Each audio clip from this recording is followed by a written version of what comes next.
I hope your sessions were productive. I went to all 6, and some of the buzzwords that I heard were wedge points, veteran support services, standardizing transfer credits, training ground, and my favorite was solutions. So what we'd like to do now is I'd like you to hear, and I'm sure you'd like to hear from 2 of the administration's driving forces in education, our Secretary of Education, Arne Duncan, and Secretary of Labor, Hilda Solis. So if you would, whoops, wrong side. Okay, so would you like to come up and give your reports? First of all, can we have a huge round of applause for Dr. Biden for bringing us all together?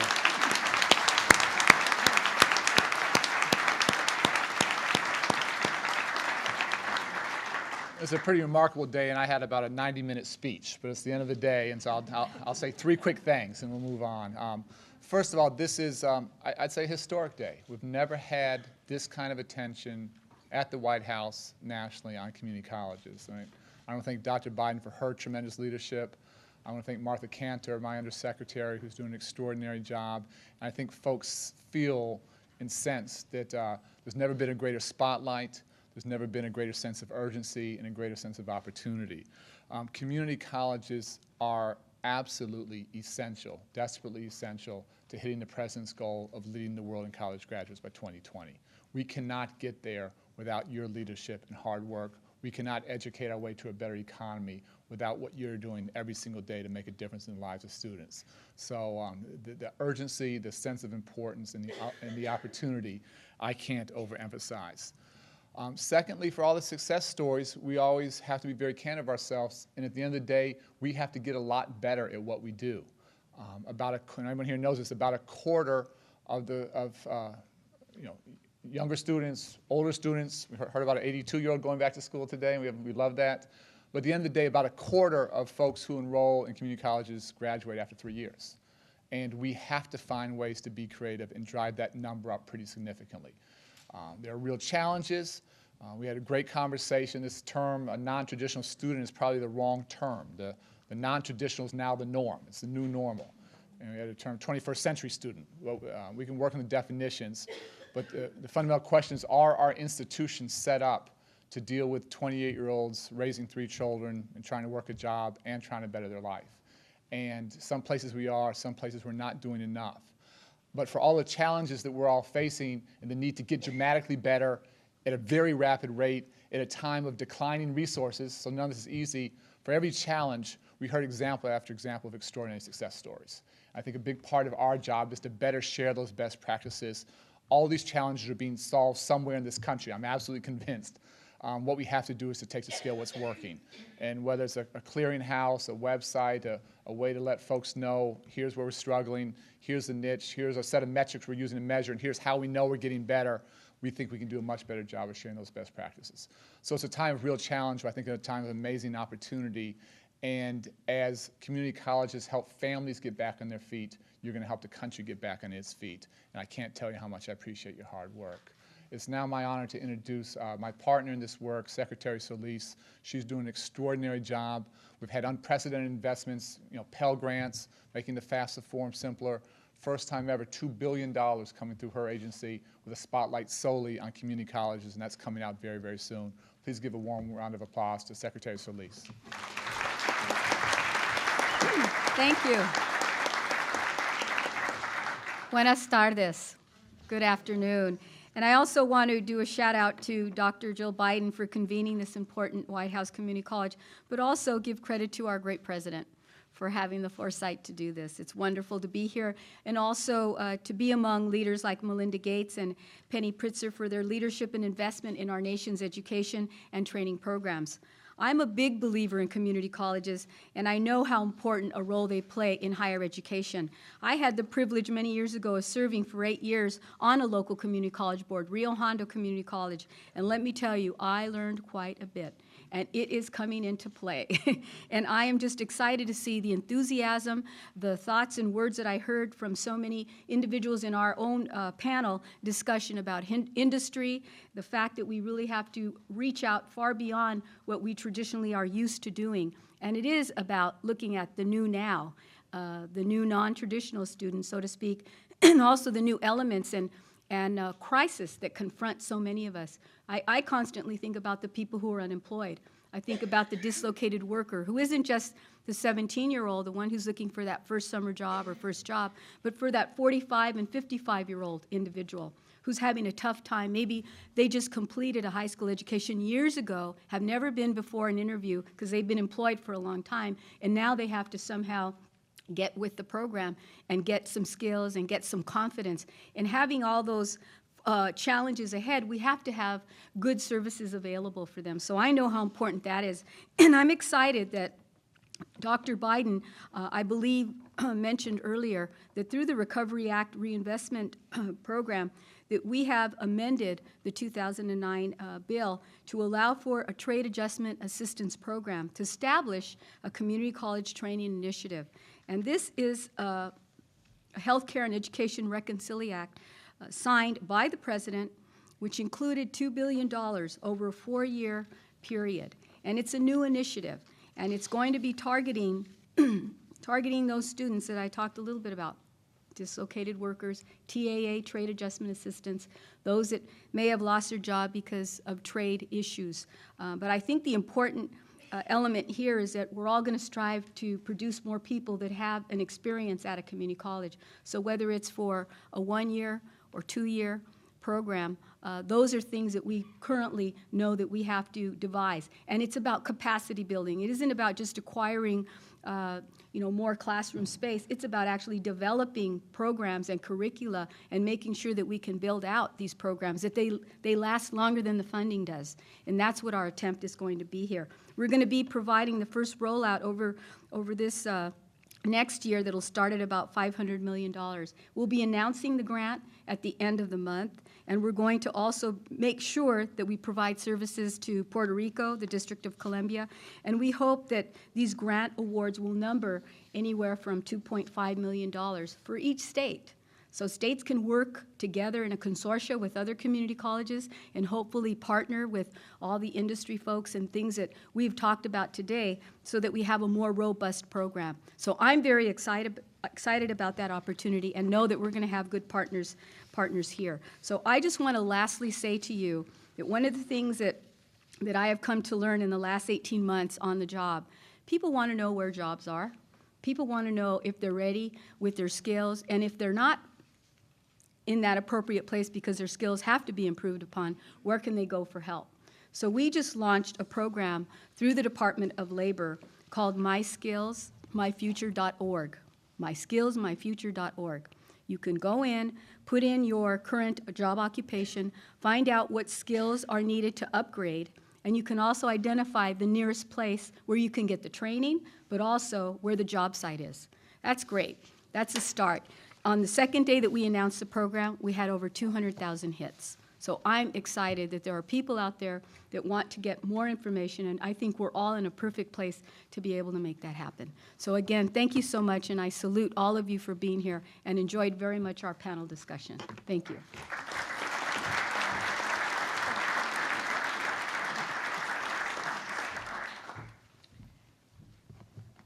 Secretary Solis and I moderated the panel discussion on community colleges and industry. And I just want to focus on two things that we discussed. We really talked about what's working in those partnerships, and there's really a number of things that are working very well. Formal partnerships that exist that have reciprocity between the company and the community college are being really successful. Partnerships where the cities and states are not only, they're part of the coordination and development of the program, but they're also lending support, particularly tuition support. Programs or partnerships that have flexible delivery, whether it's the time of day that curricula is delivered, or it's a vehicle, whether it's at the workplace, at the school, or online, or using different types of technology. Our group also felt that what was working in public-private partnerships is if there's a clear and accessible pathway. In other words, the career path for the individual is clear with the training that they're going to be receiving or are receiving. Partnerships that also include apprenticeships and internships were very highly regarded and have been very successful.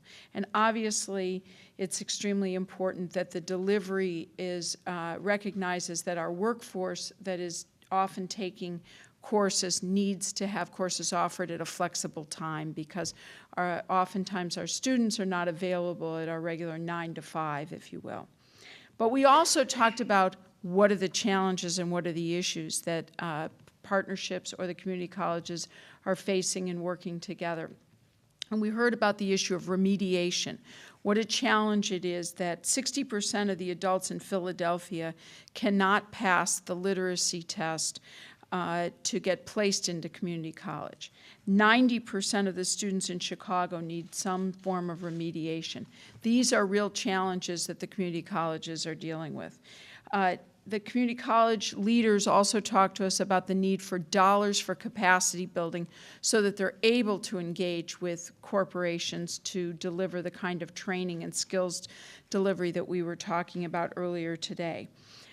There's a complaint that each state has its own funding vehicle, and that makes it very hard for a company to take a successful partnership with one community college and replicate it to others. There was much discussion also about credit and how do we streamline credit or recognize credit. It seems that the ACE sometimes recognizes credit for apprenticeships, but then the community colleges don't, or it's unclear if one gets enough credit or credit for technical training such that then a worker can begin to advance their education based upon a level of training that they've already received. Finally, we talked about the perception of community colleges. And there was a real feeling that community colleges are undervalued and that we need to do more to celebrate the great work that's being done by the community colleges. You know, corporations talk about their number one biggest concern is talent. And when they wake up and they really look out at their workforce, they realize what a large percentage of their workforce is actually either in the community college system or has come from the community college system. And so this is a real opportunity as we see it.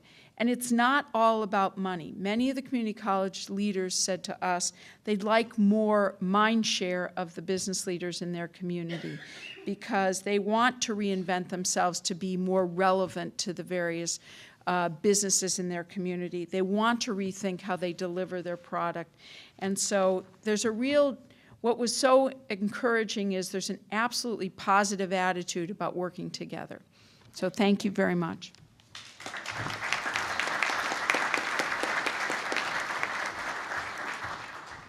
Good afternoon. I'm Heather Higginbottom with the White House Domestic Policy Council, and I had the pleasure of co-moderating the panel on the importance of community colleges to veterans and military families. And we had a really rich discussion with some students, veterans, military spouses, some experts in the field, community college presidents and administrators, and the distinct honor of our co-moderator being the chairman of the Joint Chiefs of Staff, and somebody who was quite engaged in the conversation and not able to be here right now because he had an appointment with the president.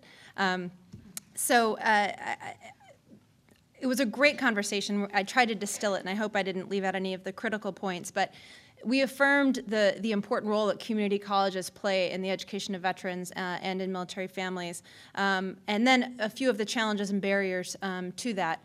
One challenge in particular was the need to ensure that there is a transition, a system of support from the active duty into education, and that in that process of leaving the military, there's engagement with institutions of higher education, most notably community colleges. In addition, we talked a lot about the services and supports that are necessary on campus. We had Derek, who the president referenced in our speech, talking about forming a vets group on campus at a community college and the importance of having vet-to-vet support and also institutional support so that as students transition out, go to four-year colleges or complete their two-year degrees, these groups can sustain themselves and the importance of that. We also heard about the San Diego district and the intensive, comprehensive sets of supports that are necessary to help veterans. And so that led us to a discussion about what are the best practices in this space. And while we were able to talk anecdotally about some notable and successful programs, we identified an important need of collecting data and performing some analysis on that to understand what should be replicated.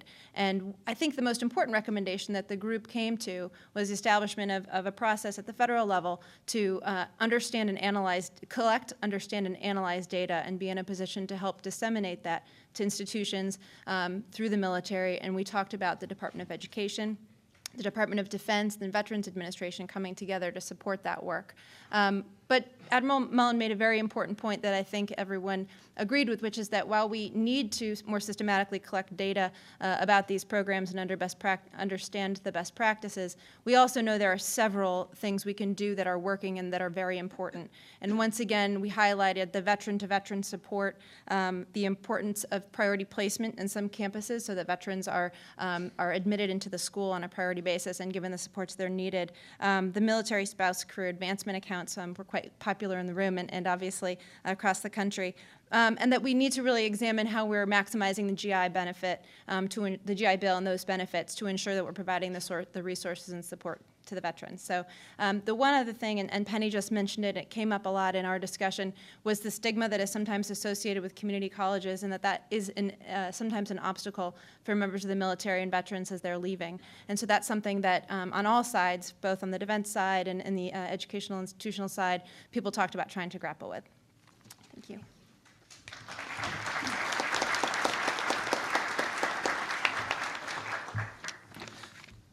I'm James Quall with the Department of Education, and Secretary Duncan and I had the opportunity to join the discussion group around college completion. I've already apologized to the members of this group for the many worthwhile comments that I'm not going to be able to repeat because it was really a terrific group with a lot of perspectives and a lot of expertise. So I hope no one will take this personally. One theme that did come through very strongly was the fact that community college students are different from those in the past.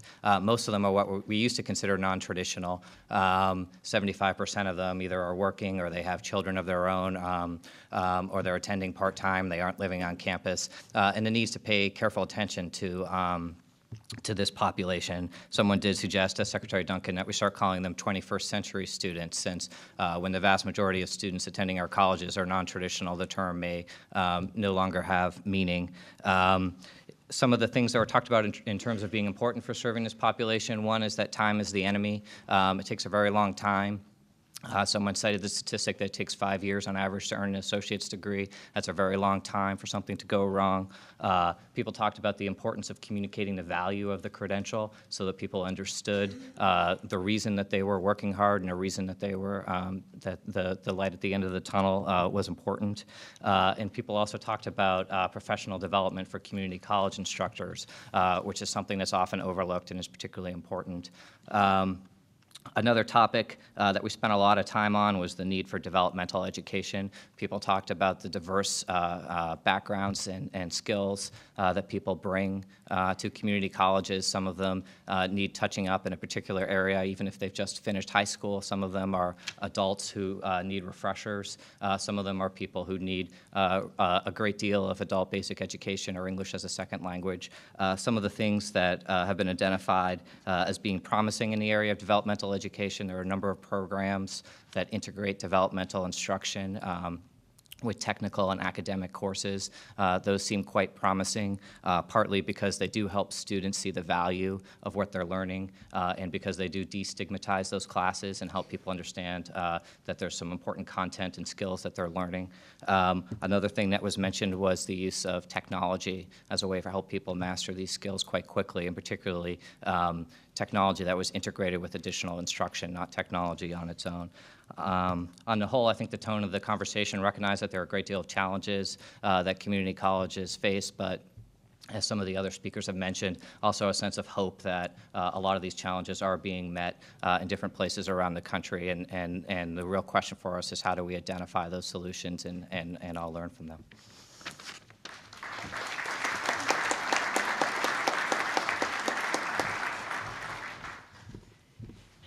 Good afternoon.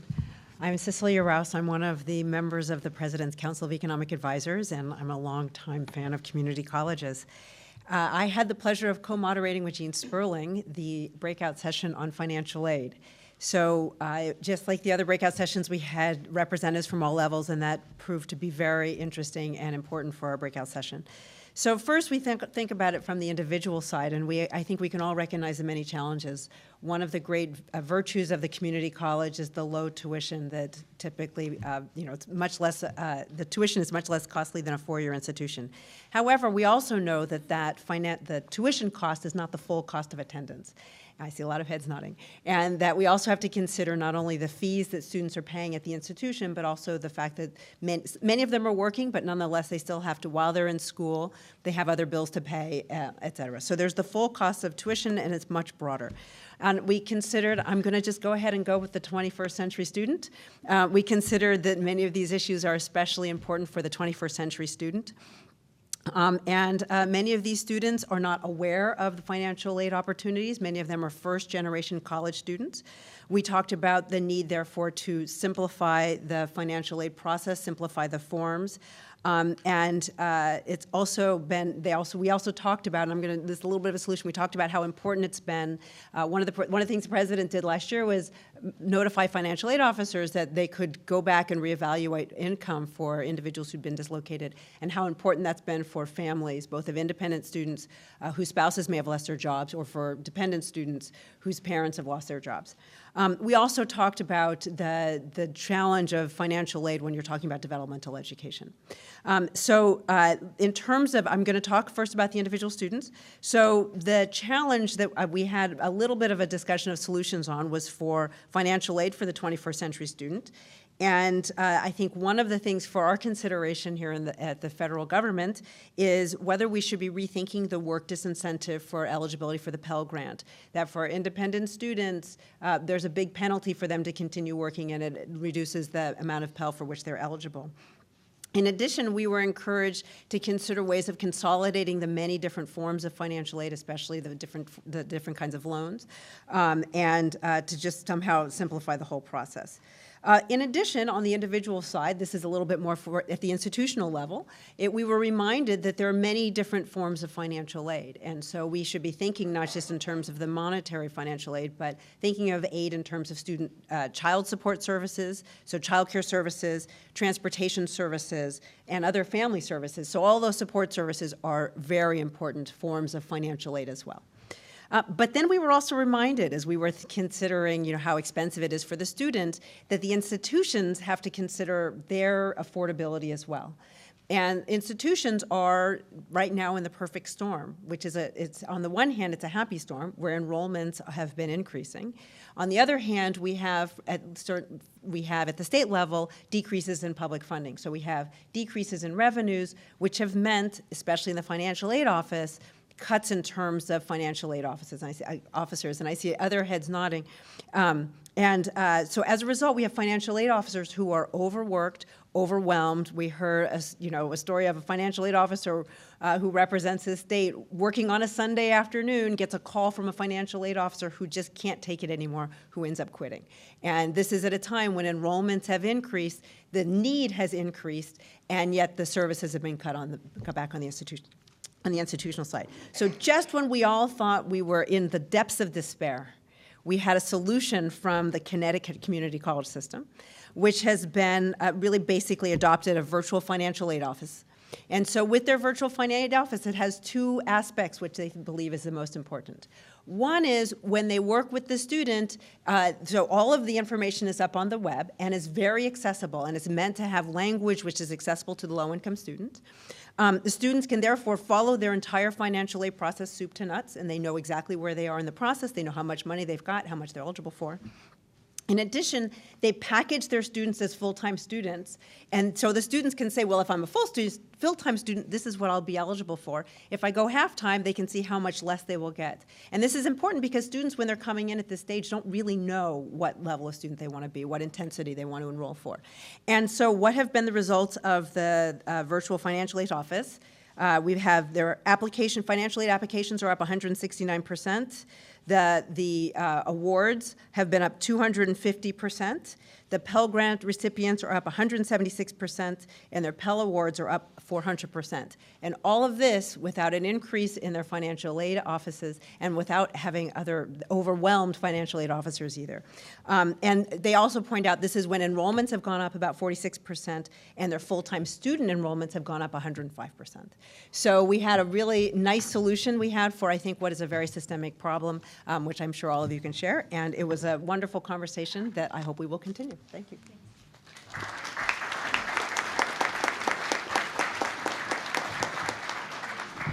I don't know if you can see me. Our session was on pathways to the baccalaureate degree. I'm Martha Cantor. I'm Undersecretary for the Department of Education. And we were fortunate to have Albert Ojeda in our session the whole time. And he kicked it off by telling us about his pathway. And his pathway included a couple of things that sort of guided the rest of the conversation from challenges to solutions. And what he said was that when he got to Estrella, he got into the MECHA program. And he immediately connected into a learning community, which I thought was very instructive because that institution was using evidence that learning communities work. Further, he took classes that transferred to the baccalaureate degree institution. He knew he wanted to go to ASU. He reminded us that many students don't know where they want to go, which led to another set of challenges that we discussed.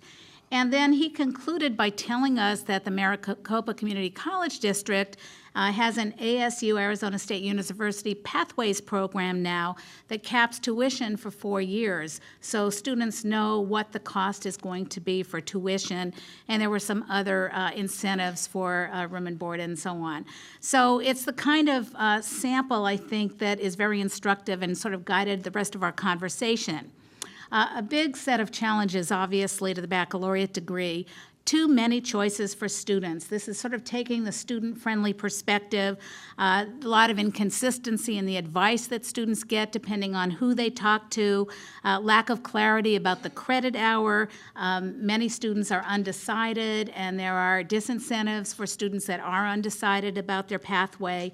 And then, of course, when they think they're going to be able to transfer the units that they took, the courses that they took, they found out that some institutions will accept them and others won't. And we also know that the course numbering systems are varied across the country.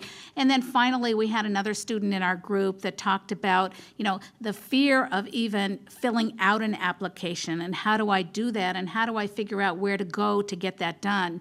And of course, there are lots of solutions to these. But bottom line, the college information isn't easily understood and isn't easily accessible to students. So we have a lot of work to do there that students reminded us about. This lack of clarity for students is a major challenge for us. Inconsistent requirements, inconsistent advising, not student-friendly, as I said. And the good news was we had a student from Phi Theta Kappa that told us about College Fish, which is a website that's free to any student in the country or prospective student that can look at institutions and gives you a pathway that you can sort of self-guide. So it's, innovations like this that we want to shine a spotlight on. We also talked about lack of institutional consistency and, a lot of concern about affordability and capacity. What courses count within an institution? How hard or easy is it to get the faculty from the 4-year institutions and the 2-year institutions together to work it out? And I think Pat Callan reminded us that this is a job that states can provide leadership on. There was some discussion around, do we really support governors to do this kind of work? Should it be just part of what state policy needs to get done? But really, how to get from a 2-year to a 4-year institution is really a matter of state policy, and the federal government can support those discussions in a variety of ways. I talked about the articulated pathways. There were many examples from many people in our session about states that have clearly articulated pathways. to the baccalaureate degree from two-year schools. Another challenge that came up was how do we create the pathways from career technical programs, vocational schools, training programs to the baccalaureate pathways. And that is, again, a challenge for us. Finally, a big solution: use what works. We know many things that work. I think I mentioned that at the beginning. There are lots of innovations across the country that are tried and true. I think the Connecticut example is a good one on financial aid.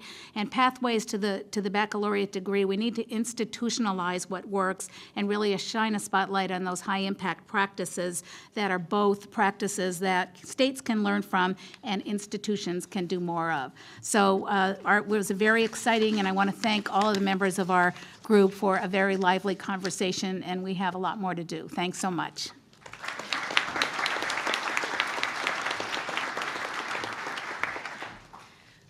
Well, good evening, everyone. I'm Melody Barnes. I'm the director of the Domestic Policy Council, and I had the pleasure of co-moderating a session with Melinda Gates. And our session was called Community Colleges in the 21st Century. And I think one of the interesting comments that was made that served as a backdrop for our discussion was the fact that community colleges recognize that they're an important part of higher education, but at the same time, they recognize that they play a very distinct role in higher education and thinking about the challenges and solutions given that particular backdrop. When we talked about challenges, there's a broad grouping that we refer to as culture. It was something that we came back to a couple of times in our conversation. And one of the first things that we talked about was, or just to back up for a second, this is a conversation about rethinking culture and also thinking about some of the challenges to culture as community colleges confront some of the 21st century issues that are facing them. One of the issues that we talked about was the role of alumni and the fact that many community colleges, not all, but many of them have not significantly kept in contact with their alumni, and for reasons, some of them financial and building a financial base, but also because you recognize that alumni over time will have additional training needs and that community colleges can provide additional services to alumni. Building and sustaining that network is very, very important. We also talked about the importance of deploying technology and the challenges that surround that and the use of data that would allow us to, again, track alumni, track students, track transfer of credits, and that being one of the challenges that face community college.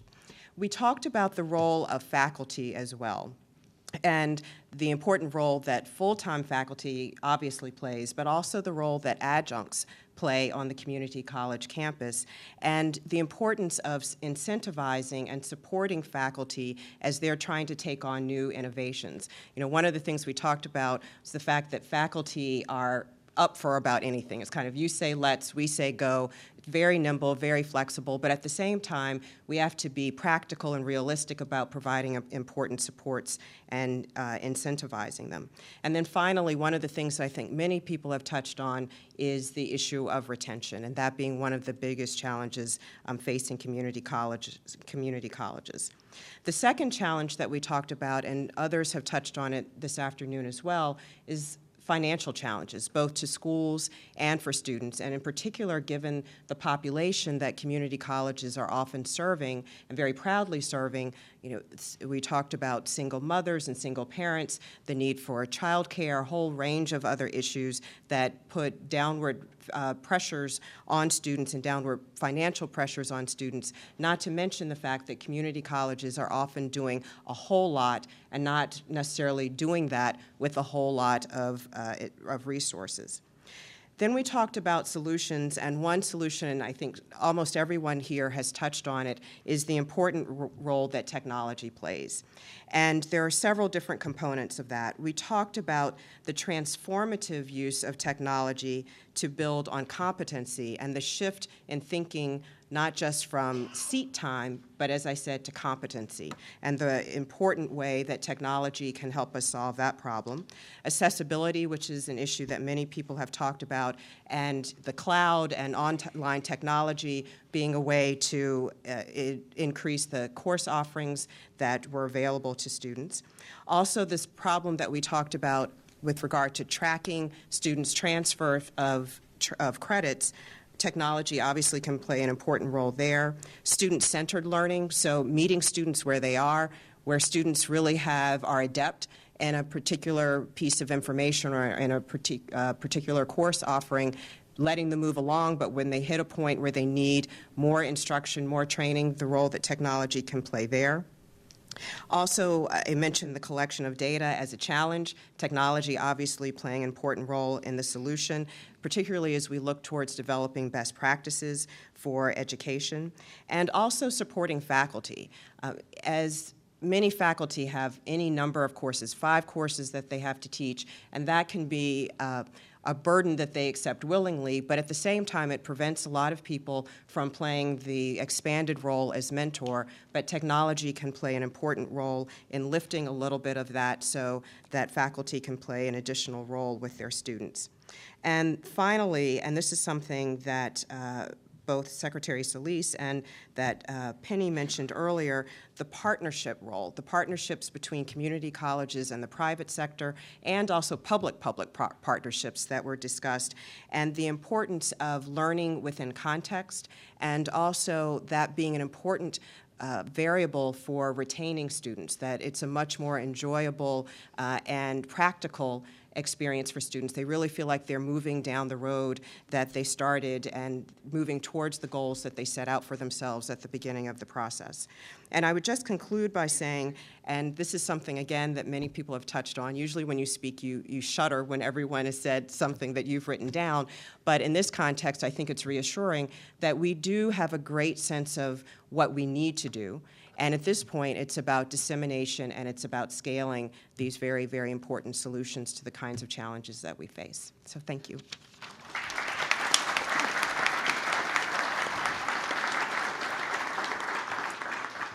So I'd like to thank you all for joining us today on this national conversation on community colleges. I'd like to thank Admiral Mullen, who Heather said had to leave. I'd like to thank everyone on stage here, all the cabinet secretaries. To my friend Melinda Gates, thank you for being here.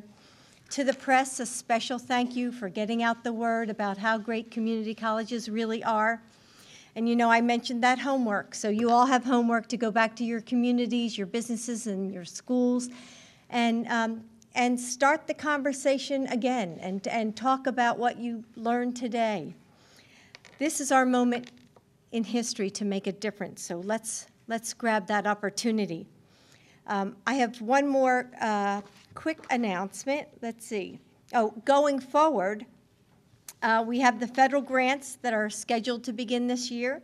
We have the Skills for America Future Business Partnerships. We have the Gates Completion Grants and the Aspen Prize Awards. And then Arnie is going to have a virtual community college summit, which will be next year, right? So I know you're all tired, but I have one more announcement.